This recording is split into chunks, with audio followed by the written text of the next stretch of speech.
निशितरजीम बिस्मिल्लाहिर्रहमानिर्रहीम मस्तान मरदूद के शर से पनाह मांगती हूँ शुरुल्लाह के नाम से जो बड़ा ही मेहरबान निहायत रहम वाला है। स्टूडेंट्स, आज का जो हमारा टॉपिक है वो है मॉलिक्यूलर मास और फार्मूला मास। तो चलिए हम इसको स्टडी करते हैं।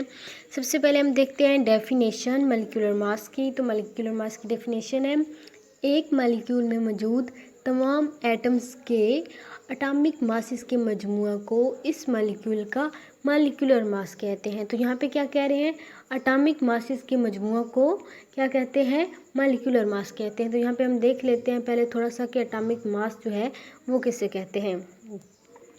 यहाँ पे एटम की कुछ इस तरह से शक्ल होती है। दरमियान में जो ये है ये न्यूट्रॉन और प्रोटॉन है और ये जो बाहर हैं ये इलेक्ट्रॉन है। तो एटम के दरमियान में जो न्यूट्रॉन और प्रोटॉन की कुल तादाद होती है उसको एटॉमिक मास कहते हैं।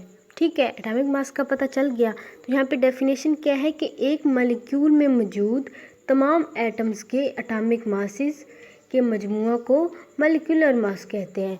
तो यहाँ पे देखते हैं कि जैसे कि ये हमारे पास है एक मॉलिक्यूल है।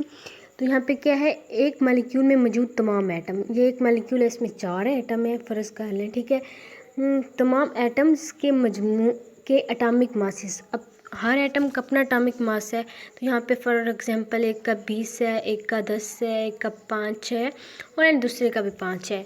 ठीक है, तो यहाँ पे क्या हुआ है, एक मॉलिक्यूल में ये ब्लू मॉलिक्यूल हो गया। उसके बाद तमाम एटम्स, ये 4 तमाम एटम्स हो गए कि एटॉमिक मासेस, ये 5, 10, 20 जो लिखे हुए हैं इनके एटॉमिक मासेस हो गए।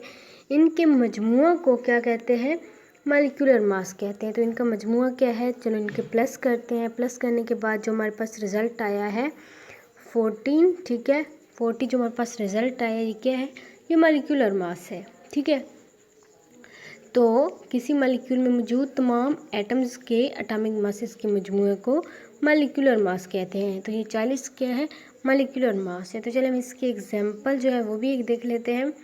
ये हमारे पास एक एग्जांपल है नाइट्रिक एसिड की। ठीक है, तो यहाँ पे हम देखते हैं कि इसका मॉलिक्यूलर मास क्या है। ठीक है, एग्जांपल के साथ हम इसको करते हैं। तो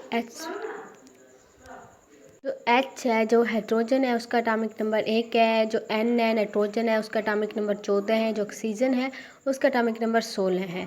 ठीक है, तो यहाँ पे क्या है, ऑक्सीजन के आगे 3 लिखा हुआ है, यानी कि ऑक्सीजन के 3 एटम हैं। तो हमें जो है वो 16 को 3 से ज़रब देनी होगी ताकि 3 ऑक्सीजन जो है उनका एटॉमिक नंबर हमें मिल जाए। तो यहाँ पे इनको ज़रब देते हैं और ये हो गया 48। ठीक है, तो अब इन सब को क्या करना है, प्लस करते हैं। ठीक है, तो यहाँ पे सबको प्लस करके कितना आ जाता है हमारे पास, 63 आ जाता है, सॉरी। तो हमारे पास जो यहाँ पे 63 आया है ये क्या है, ये है मॉलिक्यूलर मास। मॉलिक्यूलर मास को AMU में जाहिर किया जाता है। ठीक हो गया। उसके बाद नेक्स्ट जो हमारे पास डेफिनेशन है वो है फार्मूला मास। अब हम देखते हैं कि फार्मूला मास किसे कहते हैं। किसी फार्मूला यूनिट में मौजूद तमाम एलिमेंट्स के एटॉमिक मासेस के मजमुआ को फार्मूला मास कहते हैं।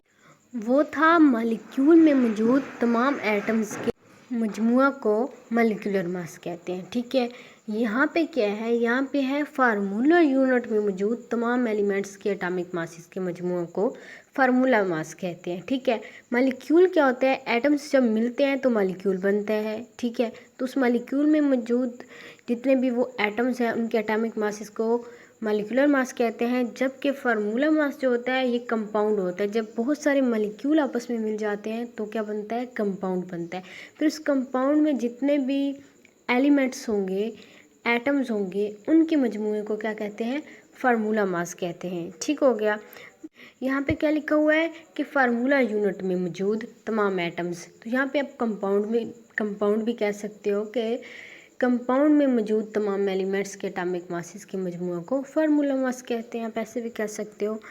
तो ठीक हो गया। तो यानी कि कंपाउंड में मौजूद जितने भी एटम्स हैं उनके एटॉमिक मासेस के मजमूए को फार्मूला मास कहते हैं। ठीक हो गया। फॉर एग्जांपल अभी हम एक मिसाल भी कर लेते हैं इसकी। यहाँ पे हमारे पास है पोटाशियम सल्फेट। ठीक है, जो कि एक जो है कंपाउंड है। इसका हम देखते हैं फार्मूला मास। तो यहाँ पे हमने क्या करना है, के का जो एटॉमिक नंबर है वो लिखा। ठीक है, एस का इसी तरह से, ऑक्सीजन का, ओ का इसी तरह वो लिख दिए। फिर इन सबको क्या किया, प्लस किया। के कितने हैं, 2 हैं एटम ये वाले। तो जितने भी एटम हो उसके एटॉमिक मासेस को ज़रब दी जाती है जो यहाँ पे छोटा हिस्सा हो। जैसे किसका, के का एटॉमिक मास क्या है, 39 है। तो यहाँ पे कितने मॉलिक्यूल हैं, के 2 हैं, तो 2 यहाँ पे लिखा। तो इनको आपस में मल्टीप्लाई किया, ठीक है। तो इन सबको आपस में मल्टीप्लाई करने के बाद हमारे पास ये आ गया, ठीक है। इनको आपस में मल्टीप्लाई किया, 78 आया। फिर 32 का 32 आ गया। 16 को 4 से ज़रब दी, 64 आ गया। फिर क्या करना है, इन सब को जो है वो प्लस किया, वो कितना हुआ, 174 हुआ, ठीक है। तो ये जो है ये क्या है, ये जो है ये फार्मूला मास है, ठीक है। तो आज हमने देखा फार्मूला मास किसे कहते हैं और फार्मूला यूनिट कैसे कहते हैं। हमारी वीडियो को शेयर करें ताकि बाकी स्टूडेंट भी यहाँ पे पहुँच सकें। तो दुआ में याद रखें। अल्लाह हाफिज़ स्टूडेंट्स।